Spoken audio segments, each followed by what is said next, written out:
Bank loan approve ஆகுறதுன்றது ரொம்ப முக்கியமான ஒரு விஷயம். ஆனா நீங்க ஒரு தப்பான பேங்க் லோன் டிசிஷன் எடுத்தீங்கன்னா வருஷத்துக்கும் நீங்க ஃபைனான்சியலி கஷ்டப்படுறதா இருக்கும். இன்னைக்கு நான் பேங்க் லோன் எடுக்கிறதுக்கு முன்ன காமனா மலேசியன் செய்யற மிஸ்டேக்கை பத்தி பேச போறேன். நம்பர் 1, உங்க இன்கம்க்கு ஏத்த மாதிரி பேங்க் லோன் எலிஜிபிலிட்டி உங்களுக்கு கிடைக்கும் போது அது நீங்க ஃபுல்லா தான் யூஸ் பண்ணணும்னு அவசியம் இல்ல. உங்களோட ரெஸ்பான்சிபிலிட்டி, உங்களோட கமிட்மெண்ட் உங்களுக்கு தான் தெரியும். அதுக்கேத்த மாதிரி லோன் தான் நீங்க எடுக்கணும். Number 2, credit card outstanding.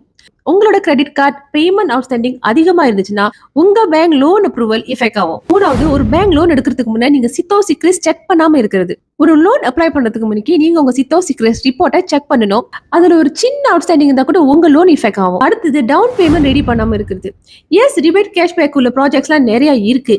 இருந்தாலும் பேங்க் உங்ககிட்ட சேவிங் ப்ரூஃப் ஒன்று கேட்கும் போது அதை நீங்க காட்டணும். கடைசியா, ரொம்ப காமனா நிறைய பேர் செய்யற மிஸ்டேக், டாக்குமெண்ட்டை ப்ரிப்பேர் பண்ணாம வச்சிருக்கிறது.